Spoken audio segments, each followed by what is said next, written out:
Hi, everybody, and welcome back to another episode of Made by Marymount. This is episode 37, and today we're turning the script a little bit, and I am chatting with none other than your typical host, Ella DeNicola, in celebration of National Girls and Women in Sports Day. Ella talks about the significance of the day for herself alongside her entire story regarding her time here at Marymount Athletics. With that, let's chat with Ella.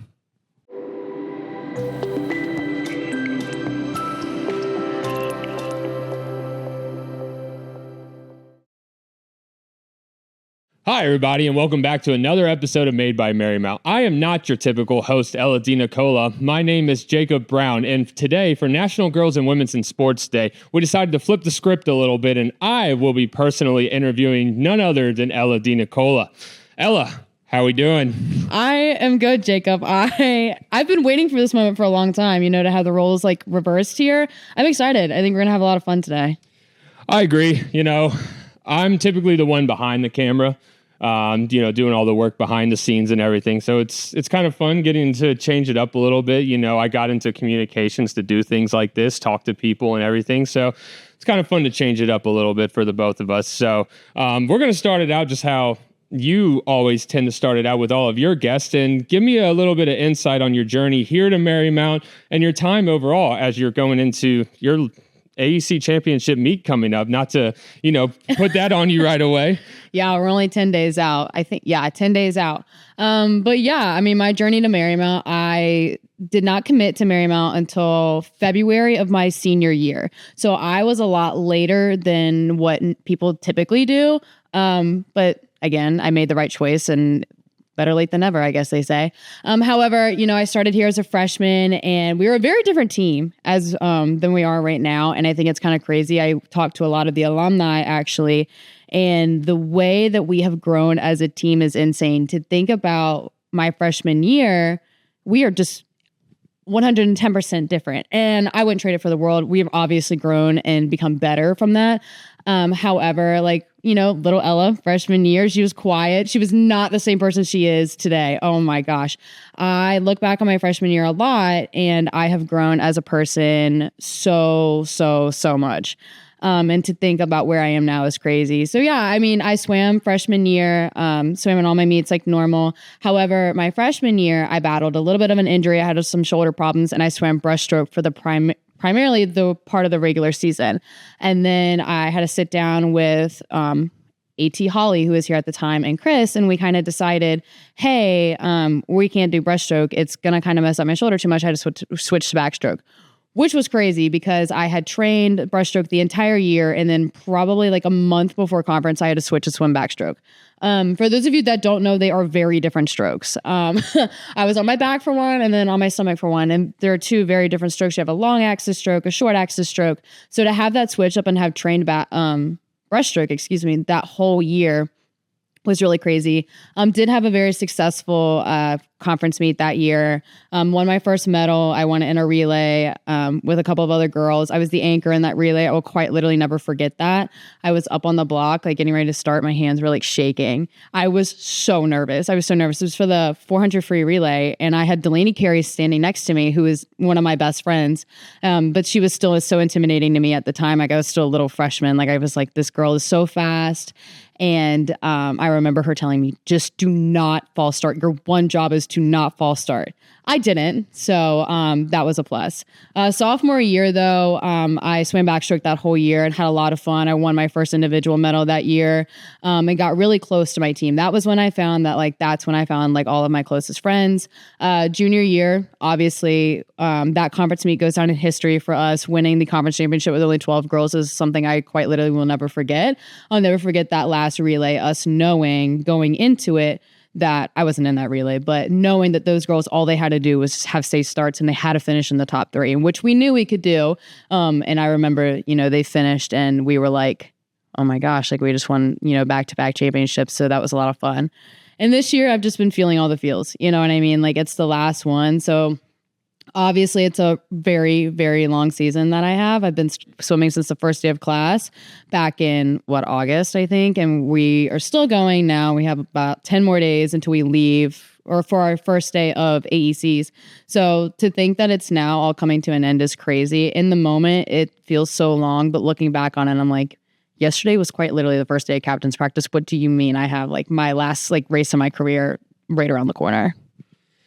Yeah, I mean, it's been a joy to watch you over the past. I mean, we've worked together for 2 years now, roughly over 2 years now, right? Yeah, something along those lines. Yeah, I mean, you've basically been a part of my working journey here at Marymount so far. So it's been interesting watching you in your last year too, because it's also in a roundabout way kind of the end of an era for myself as well, you know, starting out early on in my time here at Marymount with me and Tommy, shout out Tommy. And we, you know, you were one of our first people that became kind of a staple within Marymount Athletics communications. And so, yeah, I mean, I remember that email that I sent you, little old Ella. Hi, Jacob. My name is Ella. Like, I want to work in baseball. Thought I would reach out. Now look at us. Now you can't get rid of me. Yeah, no, you ain't lying. But yeah, and so it's a lot. And you know, I was a former student athlete myself. I played 4 years of collegiate baseball, and so I know exactly what you're going through right now. And I know that it can be incredibly emotional, but you've done a really great job overall as the student athlete that you are, competing well. You're going to be down in history. Two back-to-back conference championships. I mean, you're part of two very special teams. And so that's really cool. And honestly, there was a few tidbits in there that I didn't even know. I didn't know about your first year injury. I thought you were always a backstroke and came in and became a breaststroke. I didn't realize it was kind of the other way around. No. So I swim IM, obviously. So I can swim every stroke except for butterfly. God, I can't swim butterfly for the life of me. If you know anything about me, you know I get the most anxiety in the world for the 2 IM strictly because it starts with the 50 fly. If it did not have that 50 fly, I'd be cruising. But so I don't swim butterfly. Everybody, if you know me about a swimmer, you know that. But I can swim both backstroke and breaststroke. I mean, obviously, like I train breaststroke now, so I significantly swim breaststroke. Way better. But for my whole life, I mean, I swam. I remember when I swam in South Carolina, so that was a long time ago, but I would always swim the 100 back and the 100 breast and the 200 IM. Those are my events because I was able to do them at college. They're back to back, like the breaststroke and backstroke, so I can't swim them, which is better off that way, honestly. We have some tremendous backstrokers on my team. I don't really need to take that. They can have that. But so I used to always swim that. So when I made the switch to breaststroke, it wasn't like a foreign idea for me, but it was definitely, I spent my most recent years in high school swimming and club swimming before I came to Marymount in backstroke. So it had been a long time since I had trained breaststroke, but it wasn't like that much of a foreign idea for me. I was like, okay, like I can do that. Gotcha. Well, that is pretty cool. So, I mean, it's just interesting to learn more. And, you know, I've watched you in the pool over the past 3 years. Yeah, this is my third year watching you in the pool, which is, again, kind of wild to think about in that regard. So even before I knew you, you know, I was watching you, you know, when I was at all the meets and everything like that. So you've done a tremendous job here for your entire 4 years, even prior to when I got here. So that's phenomenal. And that's kind of going to lead us into the overarching conversation that this podcast today is all about. And the reason why I'm sitting in this chair apart from you is because I want to hear from you as a woman in sports, a Division III student athlete, someone that works within sports, has done a lot of things within sports, and what a day like today means to you. National Girls and Women's in Sports Day celebrates all women and girls in sports across the nation. But what does it mean to you specifically, Ella, as someone that not only is a fierce competitor in the pool, but is also somebody that enjoys waking up, going to a baseball game and blabbering on about baseball for 6 to 7 hours in the press box with me? So overall, what's your initial feeling when you hear that, you know, you hear that phrase, National Girl and Women's in Sports Day? What does that mean to you specifically? The first word that comes to my head is grateful, because obviously I am very lucky to be a woman in sports, and I know that it has taken a long time to get here. And obviously, just like anything else, there's still work to be done. I mean, obviously, but there are women that have come before me, and there are women that that will come after me that have like paved the way for all of us. And I think it's so important to acknowledge like females in sports. Obviously, you know, when you think of sports, some of the first things you think about are football, baseball, basketball, and you think about those male sports. And, you know, I'm guilty of it too. My favorite sport is baseball. So obviously, like male players come into my head. However, you know, there are there's millions and billions of female athletes out there that are just as good as male athletes. And I think that that's so important to recognize. And then you go on like the aspect of, you know, my career is over in a couple of weeks. And as much as I've loved my time, but I'm not stepping away from sports. So it's not like my time in sports is over. But there is also so many women out there that have paved the way for me to become a woman in sports on the media side, which is essentially what I want to do. And I think it's so important, you know, to acknowledge that and, you know, to keep working because while, yeah, we're in a pretty good spot right now, there's still so much work to be done. But I am grateful, you know, to look at like my fellow female, you know, teammates or to look with people that I work with on a daily basis. Like, I mean, I look at our table crew that we're having tonight. Like that is so special to be able to have these women that work in sports and that all have an end goal of like, making a game day run, essentially, you know, and I think that's so important. So it makes me really grateful to have a day like today and to reflect on, you know, what all we have accomplished in past years and what, you know, is to come as well. Yeah, no, you said it great. And, you know, you are a prime example, but there are multiple, many prime examples that are just like you, that are at different stages in their career, whether they're competing, whether they're working in media, whether they're working in administrative roles. I mean, our athletics director is Jill McCabe, a woman. We have an associate athletics director, Ellen O'Brien. You talked to both of them last year on this podcast with Rachel Ramirez, our business operations manager. Highly recommend everybody go check that out. I don't remember what episode number that was, but definitely recommend you guys go check that out. I had to pull some strings to get on that one. It was a good one, yeah. And, you know, that's three very strong women that are in our athletics department that do phenomenal work for our student athletes here. And so, but to you, outside of Marymount, if you could give an example of a woman in sports, whether it's a competitor, whether it's someone in the media or whatever the case may be, who's someone that you look up to and that really sheds a light on what you hope to be one day? I have two. So my first one is Meredith Markovitz. If you know me, you know I'm a Yankee fan, and you know I'm a diehard Yankee fan. She is the Yes Network clubhouse reporter. I had the pleasure of meeting her back in December. And she is phenomenal at what she does. She is so knowledgeable, and the men that she works with respect her with the most respect I've ever seen a male treat a female in the sports world like nobody's business. And she earned that, you know, like she worked her way, you know, to the spot that she is. And I think that she is phenomenal. She has the job, you know, that I dream of having. And I know that I'm not going to get that job anytime soon because she's not going anywhere. But, you know, to look up to her and to see and to, you know, essentially kind of follow in her footsteps, you know, what she did. It's really cool. My second one is Alexa Landestoy. She works for the Washington Capitals for Monumental Sports, and she does their intermission live. You know, she works with them for the Capitals, and I love her. You know, I've had the pleasure of meeting her last year, November, maybe, I don't know, something like that. But to talk to her, and they both are women in sports who care about the future. And I think that that's really important too. Like, yeah, they know what they do is pretty cool, and they know that a lot of girls look up to them. But each time when I've spoken with these women, they take the time to be like, what are you majoring in? You know, what do you do? Like, what are you doing to get here? Like, you should do this. Take advantage of every opportunity. They give you little tidbits of advice. Sure, it may be things that like I in the back of my head already know, but to hear that from somebody that works for Yes Network, that works for Monumental Sports, the jobs that like I'm looking at right now, you know, to hear that from them as somebody who paved that way for me, you know, is really special as well.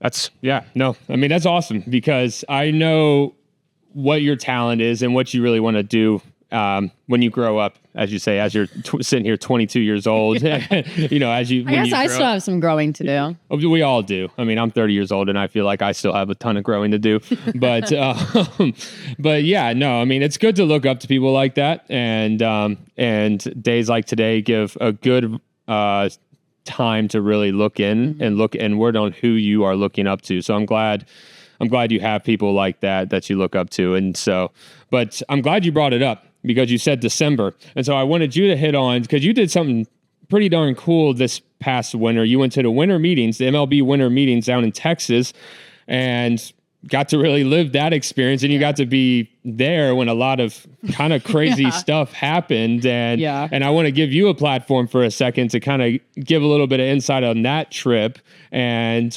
again, like just what that meant to you, because that's so cool. That's something I've always wanted to do, and you got to do it before me. I'm a little jealous, but I'm also happy it was you.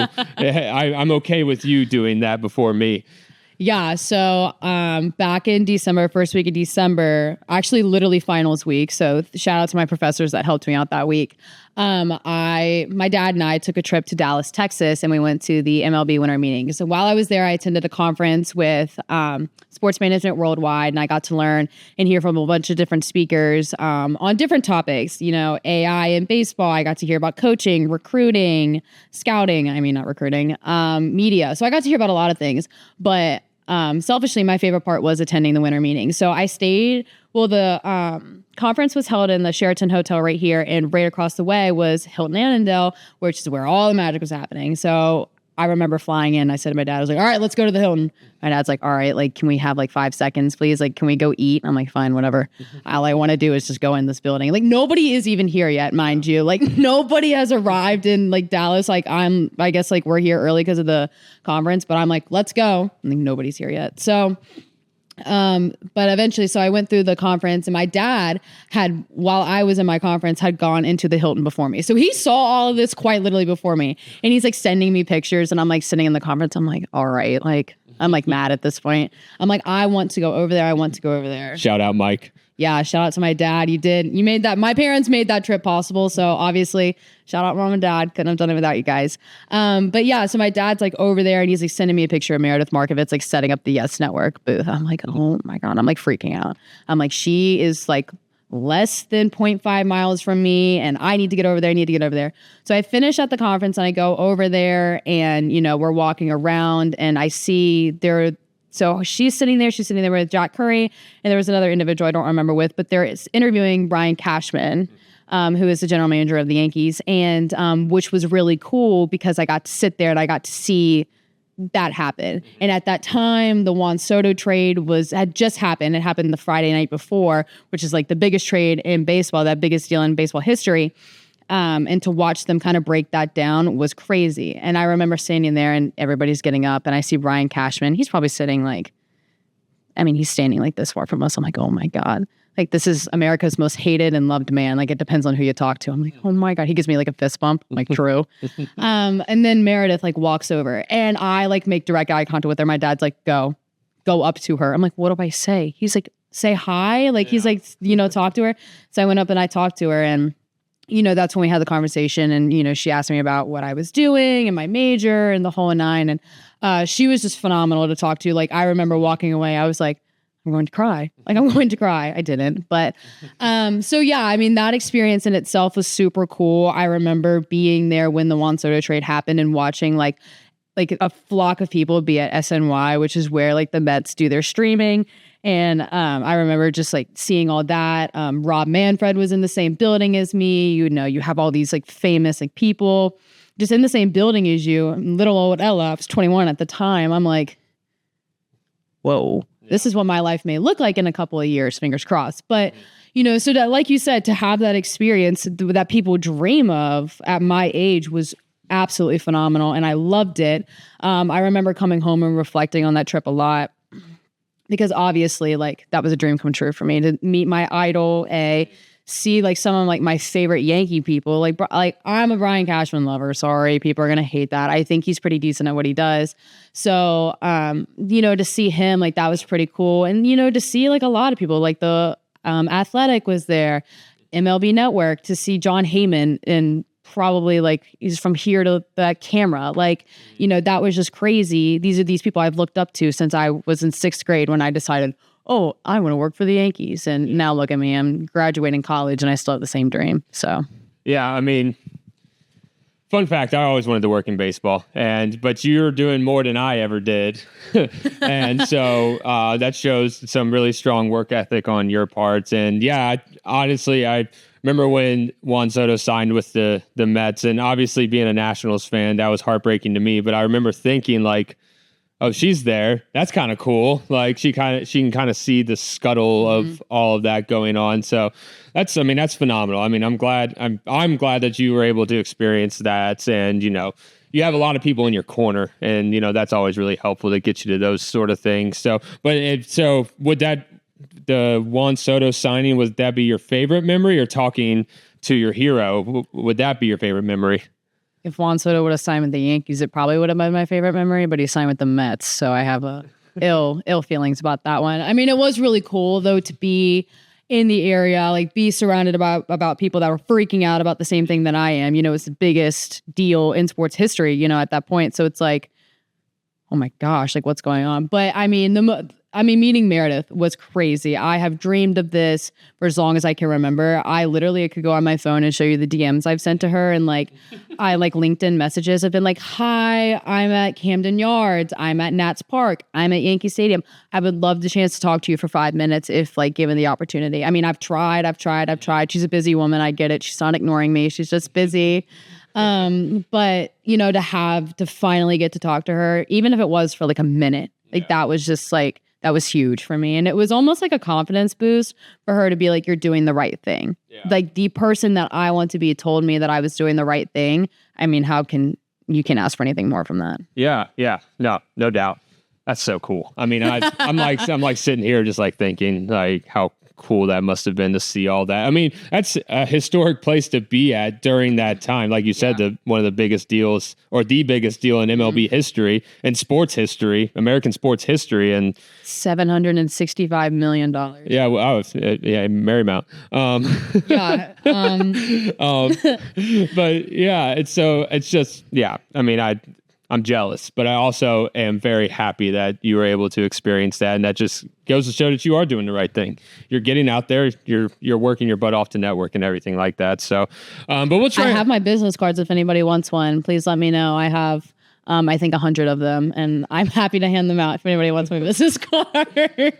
You'll be able to find them in Marymount Athletics communication office as well. I'll drop them. But we're going to trail off a little bit from that. But despite that being, one of the coolest things ever. But now I want to talk. So we've kind of hit on you being a student athlete here on the swim team, your winter meetings, your love for baseball, all of that stuff, working for Marymount baseball the past 3 years, all of that jazz. And we'll hit on a little bit of that more. But I want to talk about some of the roles outside of those two things that you do here at Marymount, being on the board for the Student Athlete Advisory Committee for 2 years in a row, vice president this year and social media coordinator last year, right? Yeah. Okay. That's what I thought. And then the year before that, you were I was a rep. Yeah, a representative of it. Okay, cool. So talk to me about that a little bit. I feel like we don't really, there's some people that I talk to don't understand fully what SAC is, what the board does, what a rep does, all of that jazz. Can you give me a brief overview of everything and kind of the roles that you've done the past 2 years, specifically this year, because you also just got back from the AEC SAC meeting, correct? Yeah. Yeah. So kind of just give me a brief overview of everything and what drew you to it ultimately, and what do you think you got out of it the most so far? Yeah, so for those of you that don't know, SAC stands for Student Athlete Advisory Committee, and there's 3 members on the board. It's myself, I'm the vice president. Leah Hartsock is the president, and then Quincy Vi is our community service rep. I had to think of his actual title. I don't know. Quincy just helps us out with everything, so I was trying to think about what it was. But yeah, so this is my second year being on the board. But yeah, SAC, I mean, our biggest thing with SAC is we obviously have 2 members from every team, or we try to have 2 members from every team. But we want to make leaders in our athletic community. So obviously you're going to have your team captains, that lead on the team. You're going to have people that are in the leadership academy or have been in the leadership academy with Ryan.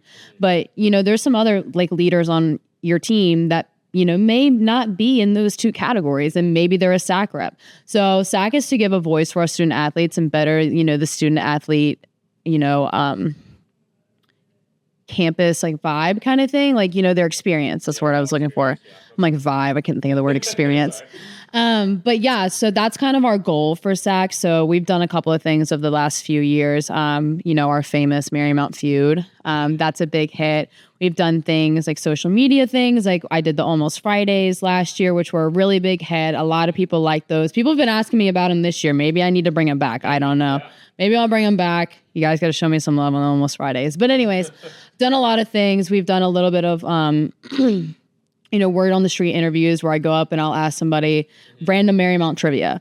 And to have these student athletes engage on social media has been a lot of fun. And I think that's where a lot of our love comes from. But we've also done things for, the greater of the community. We've done, community service. We had our toy drive this past year.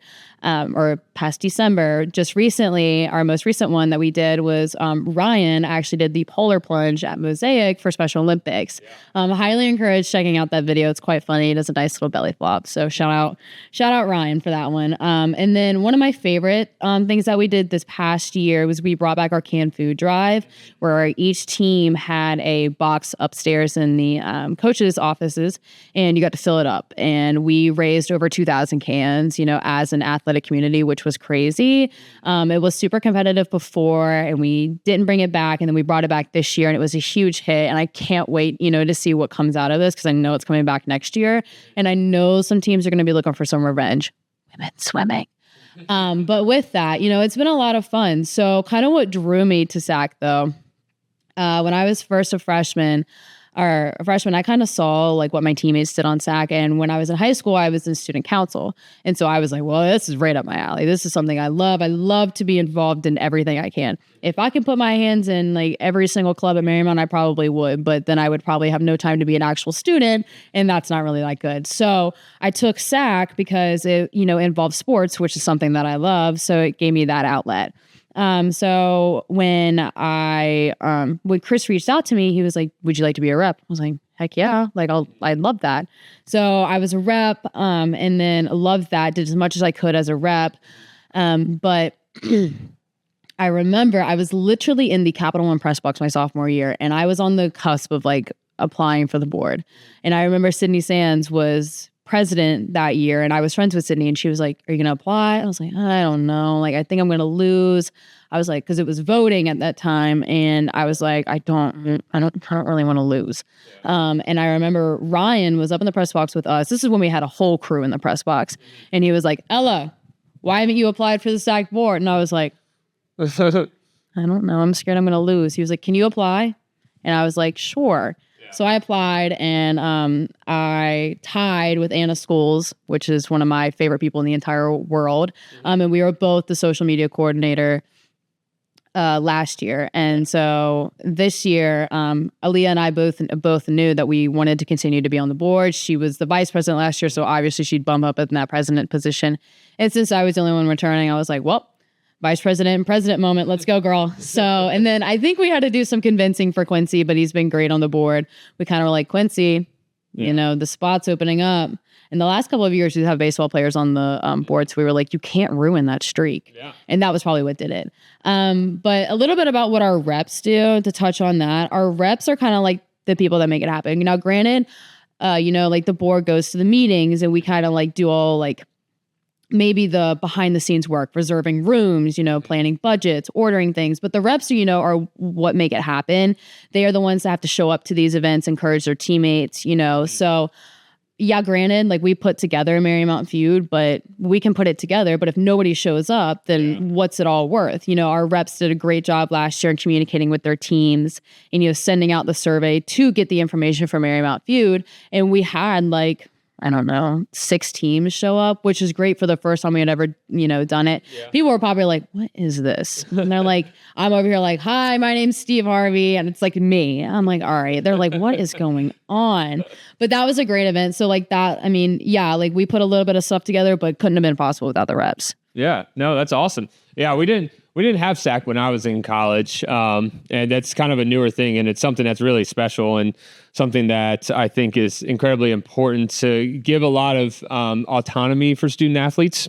And it's phenomenal, and I think it's great that you've been on it for 3 years. And what's probably the most rewarding thing that you've gotten out of that, or the Leadership Academy that you were also a part of for the last cohort, the second cohort, right? What's my special favorite? What's that?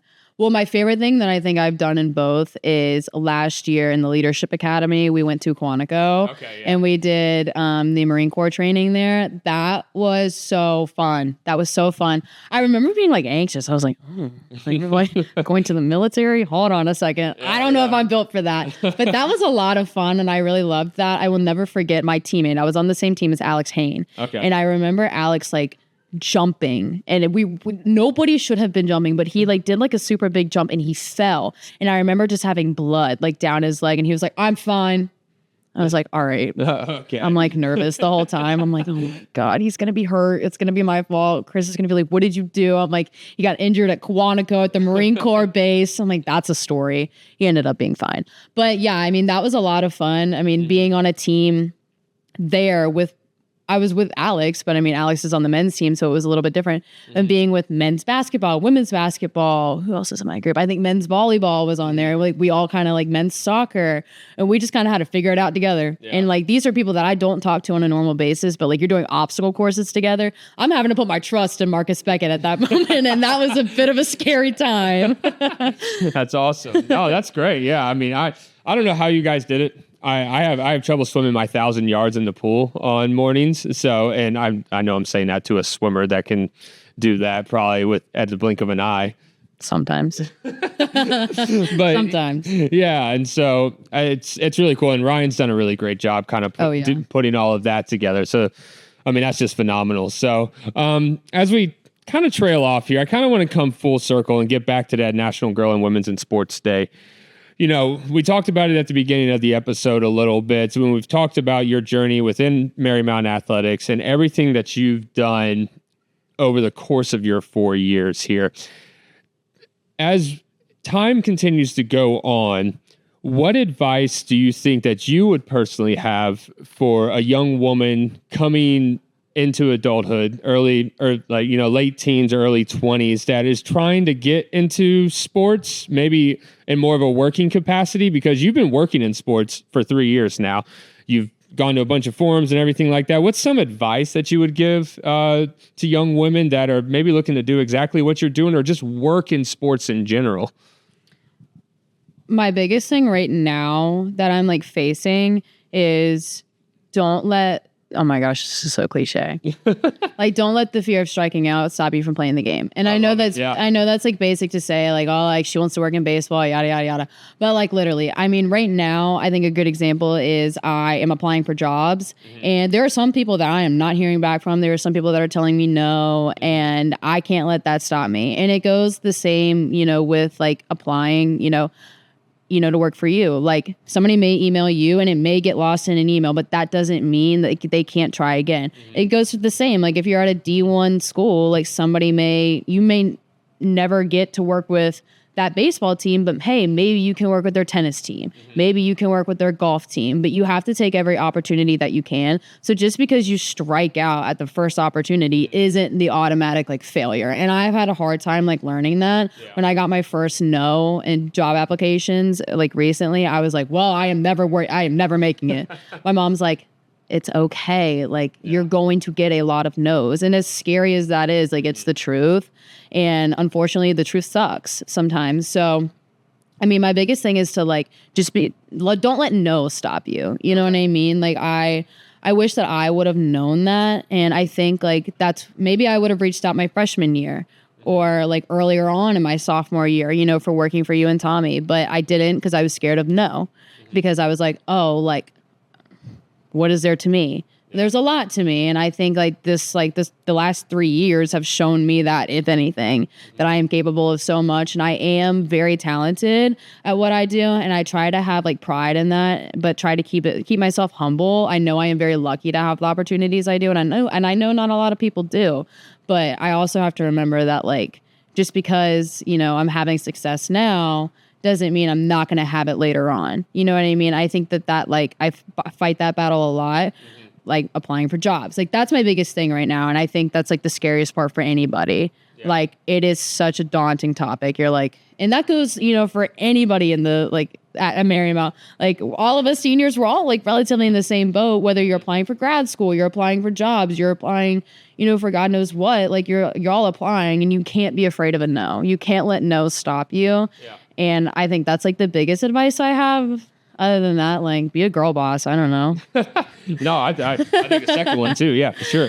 No, that's great. No, that's phenomenal. And I think you've been a good example of that throughout your time working with me. And, I'm glad that you reached out and that you started working for me. And I hope that you have learned a lot throughout your 3 years. And so I'm not going to ask you about what happens after graduation day, because I know you don't know that answer. None of us know that answer right now for you specifically, and for a good bit of seniors probably.